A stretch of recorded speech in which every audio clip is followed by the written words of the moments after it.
नमस्कार दोस्तों। जैसा कि दोस्तों आप लोग देख सकते हैं कि भारत में सबसे अमीर 1% के पास देश की 40% संपत्ति है। ठीक, तो भारत में जो भी सबसे अमीर ऊपर से अगर देखा जाए तो उसमें से 1% लोग ऐसे हैं जिनके की पास पूरे भारत की जो 40% संपत्ति है सिर्फ 1% के पास है। ठीक, यहाँ पर देख सकते हैं ऑक्सफैम की survival of the richest report में दावा सबसे गरीब 50% के पास महज 3% ही संपत्ति है। यानी कि दोस्तों यहाँ पर इनका कहना है कि अगर भारत में जो भी लोग हैं उसमें से 1% लोग ऐसे हैं जिनके पास 1% लोग ऐसे हैं जिनके की पास 40% की पूरी संपत्ति है और 50% ऐसे लोग हैं जिनके की पास पूरे भारत की जो संपत्ति है उसका 3% ही संपत्ति है 50% गरीब लोगों के पास।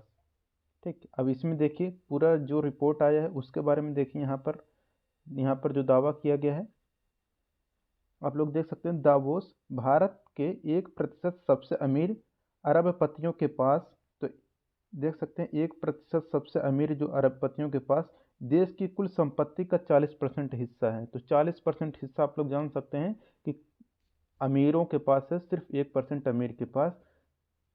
और वहीं सबसे गरीब 50% नागरिकों के पास महज 3% ही है। ठीक, और ऑक्सफैम इंटरनेशनल ने अपनी नई report survival of the richest में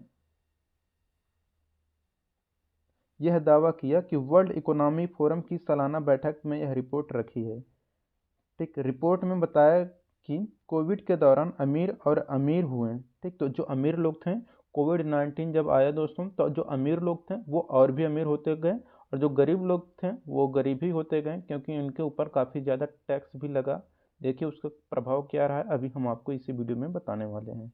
अब यहाँ पर देखिए बताया गया है कि रिपोर्ट में बताया कि कोविड के दौरान अमीर और अमीर हुए उनकी संपदा जो है यानी कि उनकी दोस्तों जो संपत्ति है वह 3608 करोड़ रुपए प्रतिदिन की औसत रफ्तार से बढ़ी, लेकिन गरीबों के लिए भोजन जुटाना भी मुश्किल हो गया। उन्हें अमीरों से ज़्यादा दर पर टैक्स भी चुकाना पड़ रहा है। ठीक, तो अमीरों से यानी कि जो गरीब लोग हैं भारत के इनको क्या है दोस्तों जो टैक्स देना पड़ रहा है अमीरों की तुलना में ज़्यादा टैक्स देना पड़ रहा है।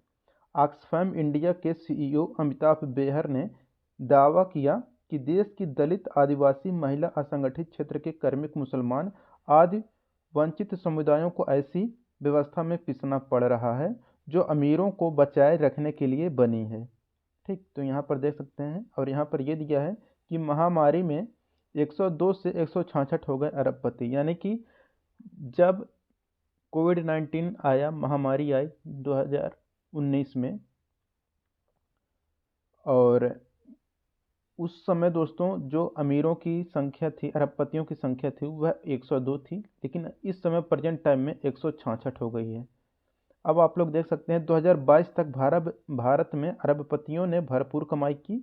उनकी कुल संपत्ति 121% बढ़ी। यह प्रतिदिन औसत 3608 करोड़ रुपए बढ़ने के बराबर है। तो 3608 करोड़ रुपए बढ़ने के बराबर है और 2020 में भारत में 102 अरबपति थे। 2022 तक इनकी जो संख्या है 166 तक पहुंच गई है। और यहाँ पर दोस्तों आप लोग देख सकते हैं कि क्या हो अगर भारत में अमीरों पर टैक्स लगे। तो यहाँ पर देखिए बताया गया है केवल गौतम अडानी ने 2017 से 2021 तक जो अनरियलाइज्ड यानी कि भुनाया न गया लाभ अर्जित किया उस पर एक बार टैक्स लगाकर सरकार 1.79 करोड़ तो 1.79 लाख करोड़ रुपए जुटा सकती है। इससे प्राथमिक स्कूलों के 50 लाख शिक्षकों को एक साल का वेतन मिल सकता है। और देखिए यहाँ पर भेदभाव भी सामने आए हैं, जैसे कि सरकार ने 2021-22 में 14.83 लाख करोड़ रुपए जीएसटी से कमाए। इसका 64% 50% सबसे गरीब लोगों से आया, जबकि अमीर 10% के महज 3% दिया। ठीक, और देखिए पुरुषों के रुपए के मुकाबले महिलाएं की जो कमाई है महिलाओं की वह 63 पैसे ही है। और 2018-19 में ग्रामीणों की कमाई शहरों से आधी रही है। तो दोस्तों यही था जो कि ये खबर आई है। तो ये अक्सर दोस्तों न्यूज़ में